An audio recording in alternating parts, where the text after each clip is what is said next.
Colt 1911 in 45 ACP versus the Glock SF 30 in 45 ACP. Next on Lead Bullets for Life.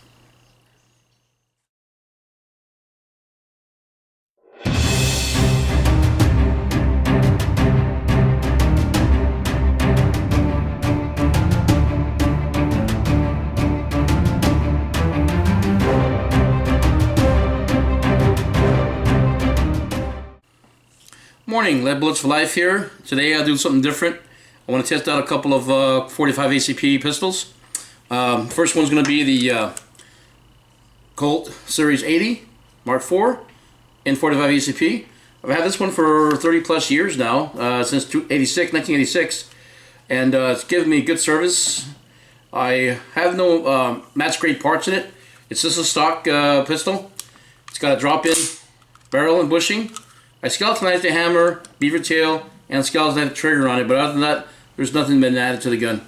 Alright, next we have our Glock 30 SF. These are unloaded, of course. I've checked them prior to videoing. And again, nothing's been added to it. It's just a stock 45 ACP in Glock. Nothing fancy about it, but they're quite reliable and accurate. We'll take them to the range today, test out velocity between full metal jacket loads, hollow point loads, and cast lead bullets that I made from a LYMAN mold with 3.6 grains of red dot, which is kind of on the soft side, but functional, and they don't kick as much. Very accurate as well. So let's go to the range and let's go ahead and test out these two handguns, and we're also going to be checking for velocity as well. So let's go to the range and give them a test shot. We're going to start off with the Glock 30 SF at 8 rounds of 232 lead round nose with 3.6 grains of red dot. Target is set up at 5 yards. Correction. Chronograph is set up at 5 yards. Target is set up at 15 yards. So we'll be 15 yards. Up here.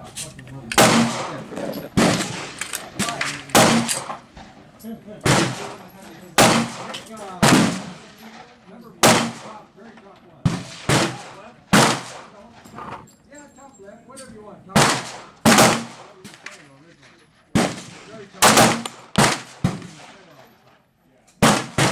567. And are you just benching?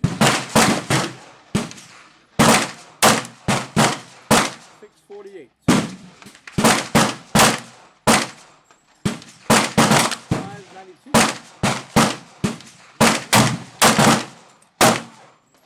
611.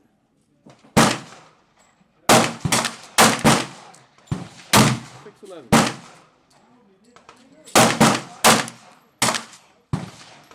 567.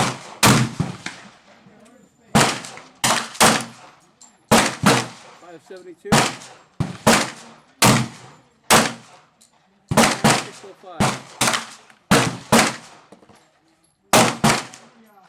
All right, we're going to do another 6-shot string with a 230 grain lead round nose.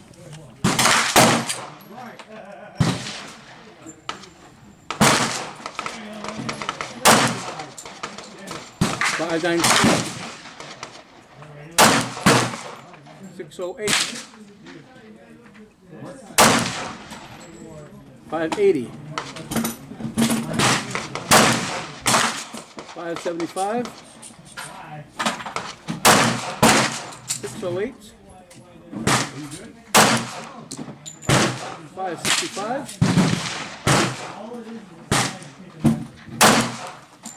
580.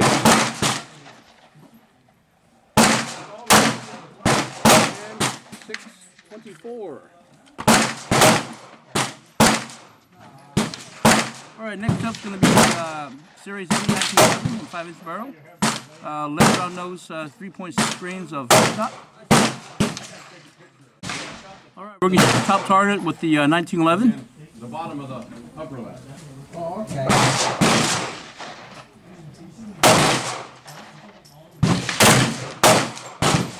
610. 664. 671. 625. 624.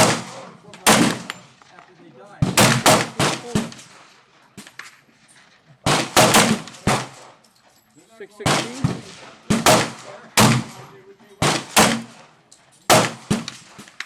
666. All right, we'll shoot another second shot string.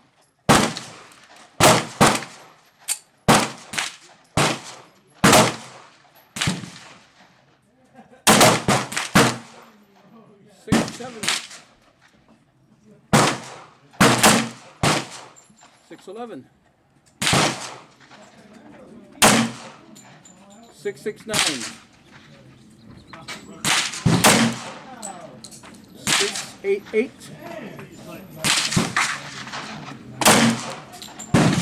630. 662. And 651. Outstanding groups on both guns. Now, the lead bullets are, they're going pretty slow. 600 and a little bit above. But they're able to function the slides on both guns. And as you see, the accuracy is pretty good at 15 yards. Alright, let's go ahead and change it over. Alright, so we're going to shoot a series of 230 grain hollow point HST Federal. And we'll be firing the Glock 30 SF. And we'll do a, I guess, 14 shot string.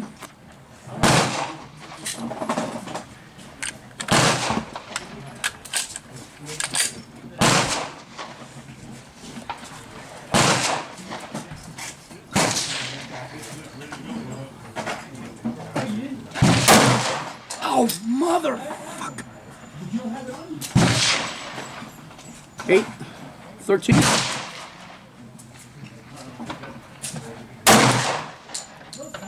804.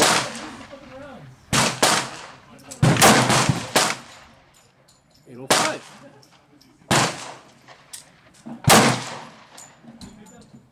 830.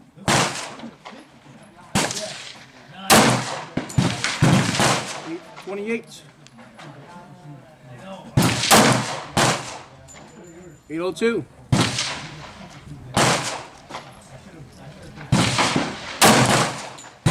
811. And 878. Oh, I'm sorry, 887. 787.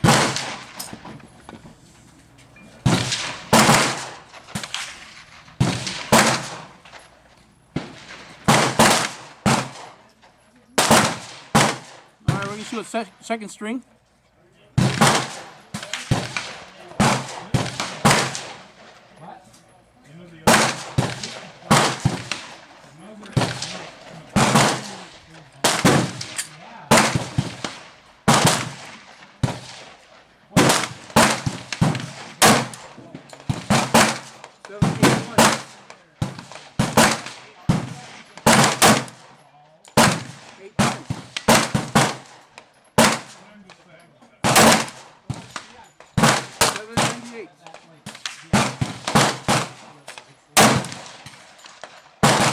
820.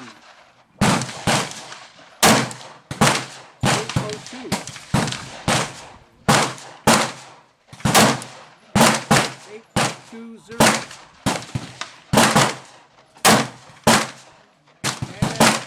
817. All right, next series 80 Colt, and we're going to be shooting a 15-round string with 230 grain hollow point HST Federal.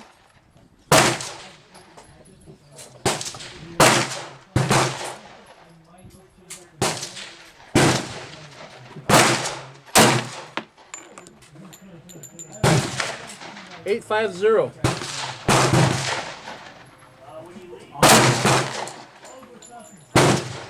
852.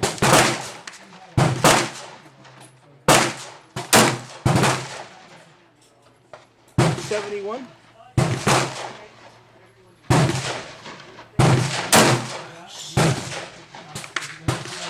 846.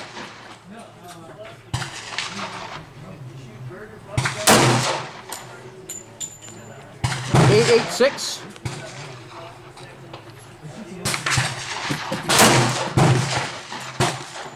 55.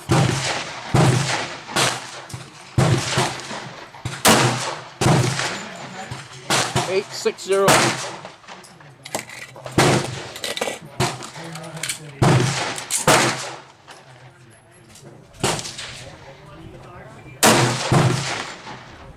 860.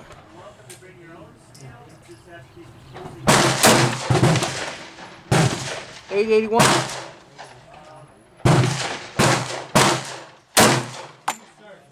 890.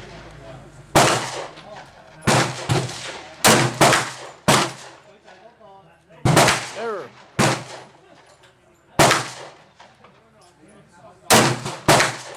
862.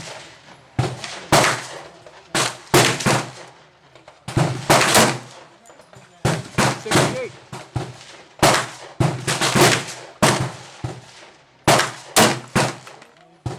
And 867. Okay, so this next test is going to be an offbeat test. I have about 8 full metals jacketed 230 grain 5 ACP rounds from different manufacturers. So what we're going to do is we're going to test out the velocity and the accuracy at 15 yards. And I have 2 Winchester 30 grain, 1 Federal full metal jacket, and I have 1 CCI Blazer, and I have a CBC, an Art Remington Peters, a Yoki,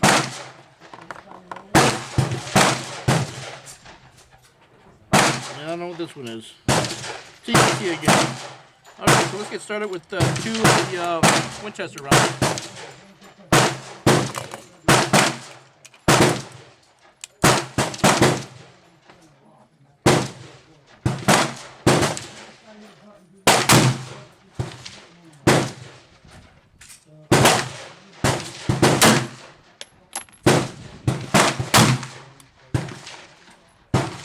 Get center shot.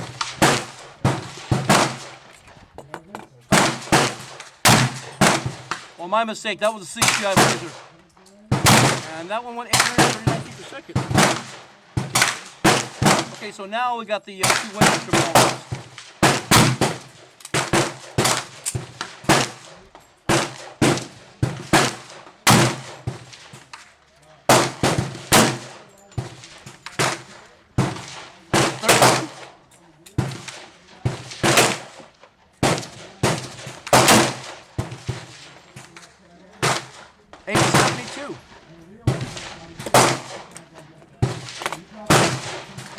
And next we have the Federal round.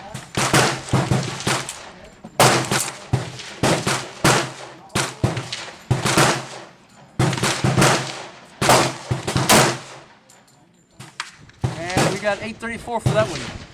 Looking good. All right. Okay, so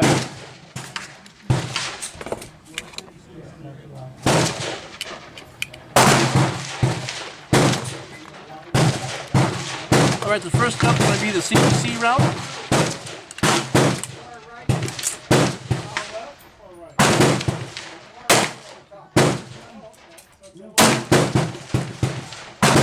$7.96, not bad.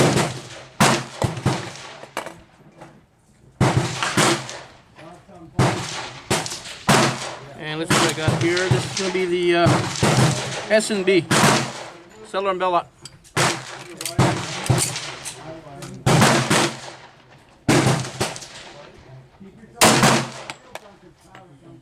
Okay, 825. Pretty good.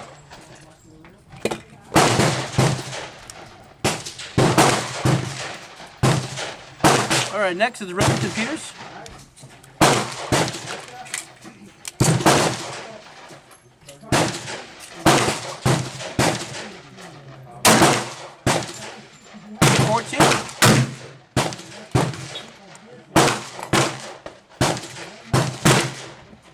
Okay, so we got one more. This is going to be the I believe it's I think it's Yuki.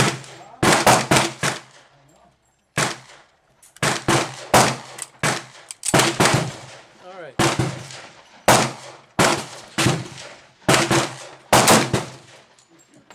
811.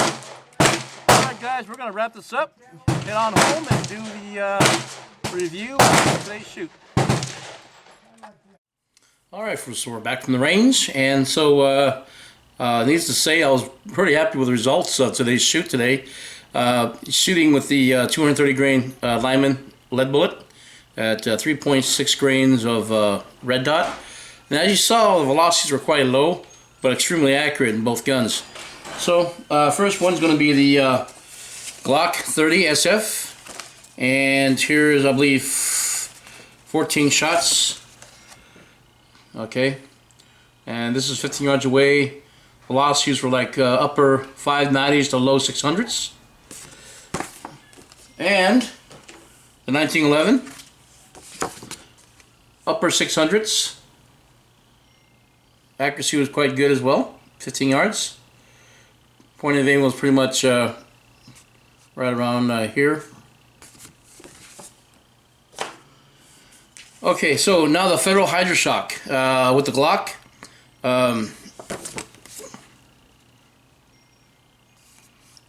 Groups were quite good. Recoil was quite stout, by the way, on that little pistol. Manageable, but stout. Alright. And then here is the HydroShock with the 1911. Not so good. I didn't think it liked the HydroShocks. Well, I'm sorry, the HST as well as the ball ammo, lead ball ammo. But it got in there, but you know, it was quite high. I was shooting here, it was hitting way up here. So velocities were extremely high on that one. I had some go up to 890 plus feet per second. Now, the test with the mixed ball ammo, I used the 1911, and surprising results. The first 3 shots were here. One was the first shot was the Blazer, the other 2 Winchester, and then of course, you know, Federal, Remington, CBC, and I forget I had a few others too, Fuichi, I believe. But yeah, shot here at 6 o'clock, hit way up here high. So I was really surprised about how the ball ammo really functioned out of the 1911. And I shouldn't be surprised because the 1911s were designed for ball ammo, 230 grain, and it did quite well. It did quite well. Now, the 1911 I have is all stock parts, no match grade parts to it. I did, you know, buy a drop-in barrel and bushing a couple of years ago, actually maybe 5 years ago, and it's held up its accuracy pretty good. But you know, the 1911s are surprisingly accurate if you take care of them right and practice with them. The Glock, it's shot extremely accurate for a short barrel. You know, pretty competitive with the 5-inch barrel. You know, but anyways, while I was over at the range, I met a friend, Mr. Tom Reed. Tom Reed has his own YouTube channel as well. He's into aeronautics, things like that. But I bought a 44 Magnum off him a few years ago, and ran into each other, talked a little bit, and told him I'd give him a shout out. So Tom, this is for you. Thank you for being there today. And also check out his channel, by the way. If you guys are into aeronautics, helicopters, things like that, that's what Tom does. So, but anyways, the day was perfect. Weather was like 66 degrees today, low wind.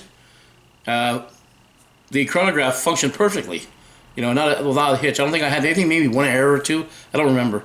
But I think I had an error after I had fired all my rounds already. I think the wind may have caused a shift in the screens and then caused it to error. But I believe I did record every shot possible. You know, with the lead bullets, the HST, and the ball ammunition, which was a mixed variety, of course. And from that group, you know, with the mixed ball ammo, you know, it shows you that it doesn't shoot as any different than any other brand of ammunition. You know, the velocities, as you saw, were pretty decent. You know, upper 790s to mid to low, just under 850 feet per second. You know, and I thought it was pretty decent. It pretty much matches GI specs, you know, and accuracy GI specs. So I really love that, Full Metal Jacket stuff. I don't buy it as often as I used to. It's pretty expensive now. But so I've been using the LYMAN mold to substitute it. And you just saw this, the LYMAN mold did a good job on both guns. But anyways, I had a good time shooting that 45. It's been a long time since I took the 45s out. But I want to thank you guys for joining my channel today. Please rate, subscribe, make comments, share and like as well. Red Bullets for Life. Thanks for joining me today. Have a good weekend. I want to see you